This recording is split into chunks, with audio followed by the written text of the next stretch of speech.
I, 20-year-old female, am currently 5 months pregnant with my first child. My child was not planned, but I love her so much already and can't wait to meet her. The father, 21-year-old male, of my child is Australian, and I am Mexican. At first, our ethnicity was not something we worried about because we loved each other for who we were. But now, as my due date is coming near, our families are making plans on where my child will be born. This didn't bother us until my family became convinced that I will be having my child in the United States so she can have her papers. I know you're asking yourself why that is a problem when there are millions who want to have papers. My husband and I are currently residing in Bosong, South Korea, and have been for 2 years. This is our home, and we want it to be our child's home too. My family hates that. You see, my family consists of immigrants, aliens, who were born in Mexico but came to the United States to have a better life. My mother worked so hard to get papers for herself and for my older siblings. Fortunately, I was born in the US, so when I told them I would be giving birth in Korea, they got mad at me. They called me selfish for thinking about myself instead of my child's future. They told me I'm purposely making her life harder than it should be, which is not something I want to do. My sister then told me that I did not understand the struggle of being an immigrant, which is far from the truth because I am an immigrant in Korea. Though I entered legally, I am still considered as such by the Korean government. They have stopped talking to me and told me that the only way they'll continue to be family is if I go to the US and give birth there. Also, another reason why I want to have my child in Korea is because my doctor told me traveling by plane can make me more at risk of losing my child. I've told my family that, but they don't care. They want my child to be born in the States. My husband's family has been really supportive of our decision and are planning on coming to Korea when the baby is born. So, am I the idiot? Now here are the comments. Comment 1. Not the idiot. Not only will your child be American at birth, it will also be Australian and perhaps Mexican if you have maintained that it will have incredible opportunities, able to easily work and live in the US, Canada, and Mexico through NAFTA, as well as Australia and New Zealand, thanks to the Trans-Tasman travel arrangement. Your child will almost certainly not be Korean, so be ready to do a little extra paperwork at birth to get them their first passport, etc. Your health and comfort are vital right now. The healthcare in Korea is great, and you should stay with the providers you have now. Reassure your family that your child will be American and will have tons of opportunities. In fact, your child will be a natural-born American within the meaning of the Constitution and may one day become president. After turning 35 and living in the US for 14 years, I hope your family calms down about this. Just tell them the facts and tell them to calm down. Comment 2.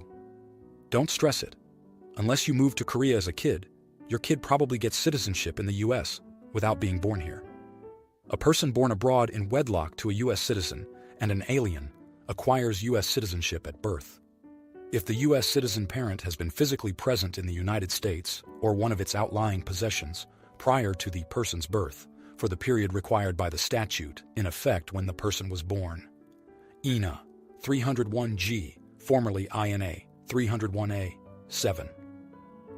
For birth on or after November 14, 1986, the U.S. citizen parent must have been physically present in the United States or one of its outlying possessions for 5 years prior to the person's birth, at least 2 of which were after the age of 14. Comment 3. Not the idiot. If you are an American citizen, then your child is automatically an American citizen by birth, no matter where they are born.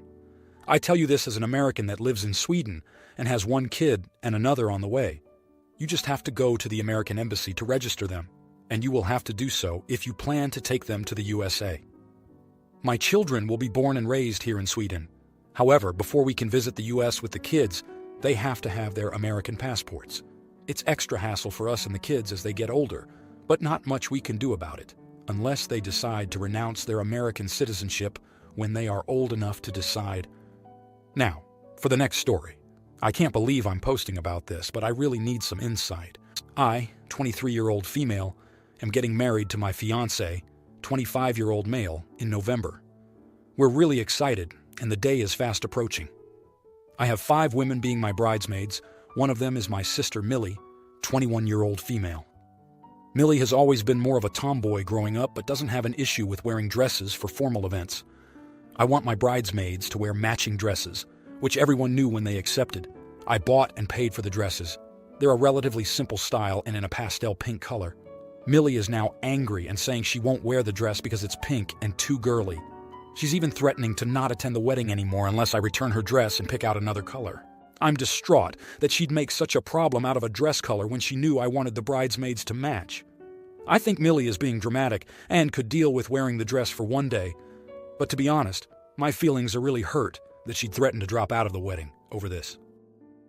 My fiancé thinks I should kick her out of the wedding party before she causes bigger problems closer to or on the day.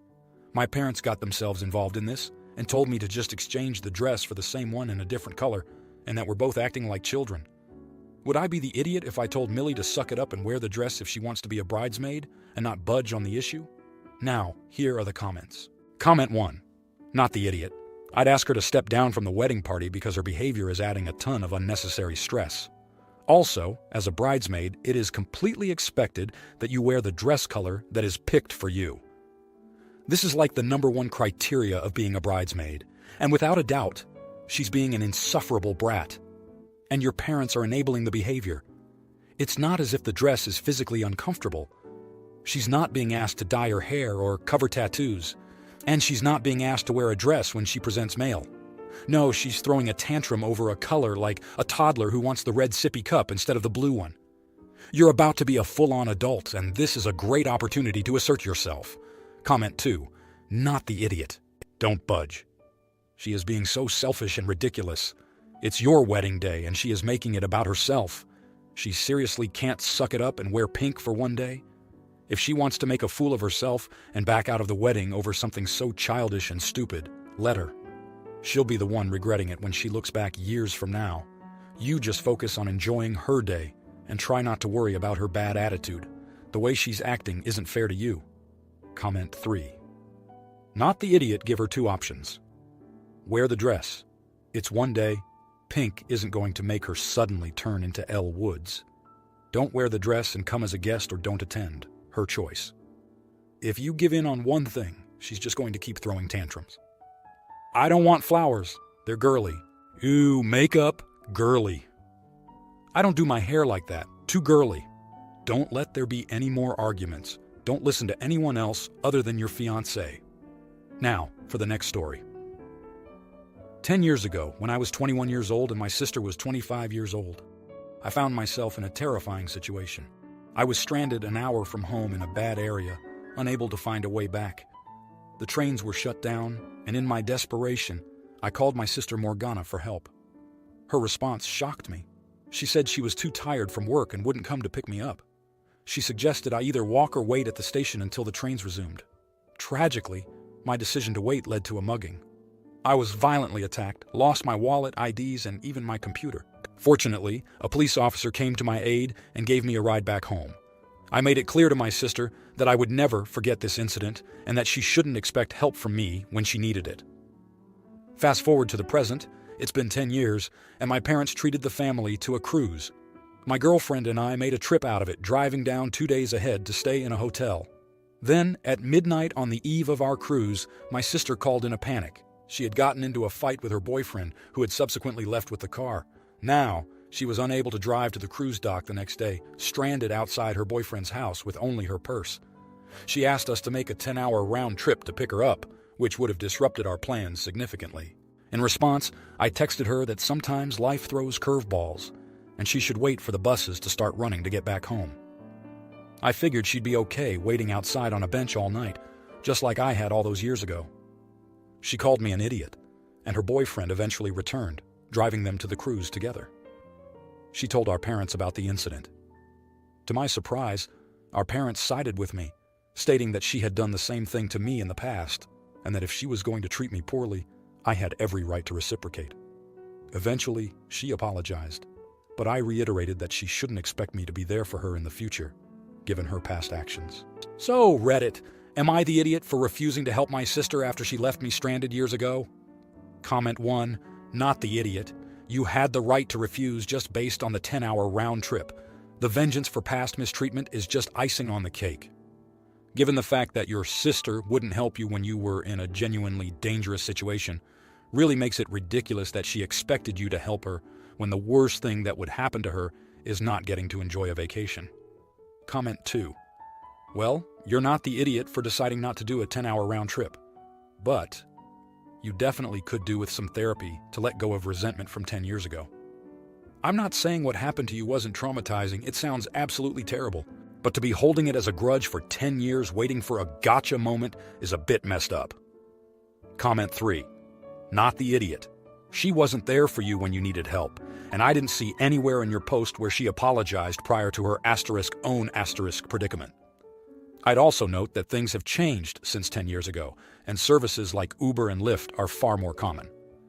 Now, for the next story. I, 27-year-old male, am engaged to Sky, 26-year-old female, and we have our bridesmaids and groomsmen chosen already.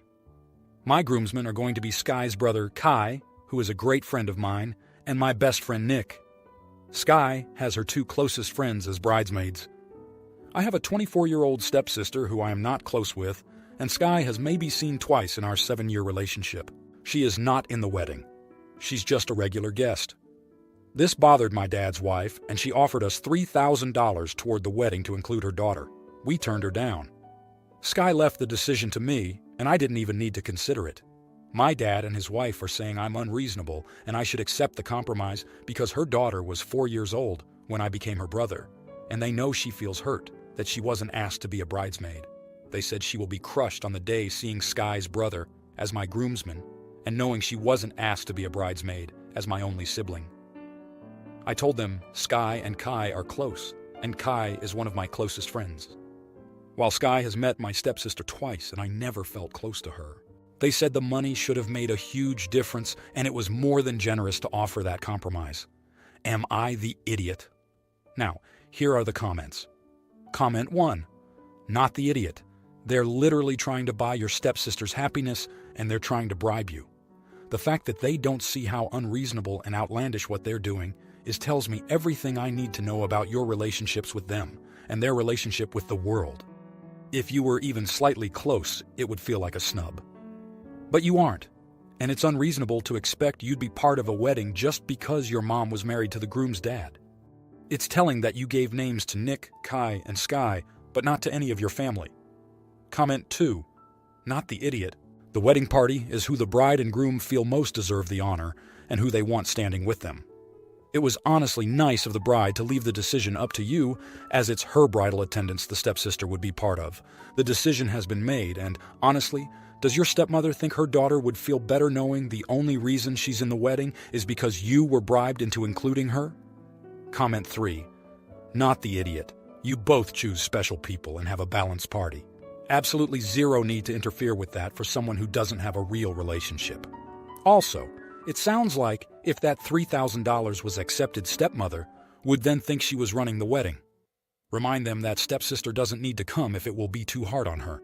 It's not like being in the wedding is a day of game decision. Now for the next story. I, 22-year-old female, have a collie, while my significant other, Sean, 24-year-old male, has 1 cat. A rule we made before we moved in together is that if we ban each other's pet from going somewhere or doing something for valid reasons, then we can't try to be fair and punish the other innocent pet. This has happened many times to my dog and sometimes to his cat, and we never broke the rule. So, this current issue has to do with his cat. At night, we normally allow each other's pets to be in the room with us, but never allowed on the bed. The cat constantly gets on the bed at night and sits on me or in my face. I hate it. I have work early in the morning, and I get absolutely zero sleep when the cat does this. Sean is a deep sleeper, so he doesn't mind. Not to mention the noise the cat makes at night. It literally runs around the room. Yesterday, I said his cat wasn't allowed in our room at night because I need sleep and I don't want his cat to be sitting on me or in my face, much less even on the bed. We have tried to stop it, but nothing ever worked. My dog never gets on the bed and sleeps throughout the entire night. Despite our rule, Sean decided it was unfair to ban his cat from the room at night, but not my dog. I told him I need sleep at night, and his cat disturbs that, but not my dog. He is still upset, but I ain't budging. That was our rule. The cat will be fine not being allowed in our room at night. So, am I the idiot? Edit. I know y'all think that the cat will be screaming outside our bedroom door, but the cat will not be doing that. The cat has been outside the door before, as well as my dog. My dog wasn't fine with it, but the cat was chilling the whole time in a different area. If you like this video, you'll probably like these too.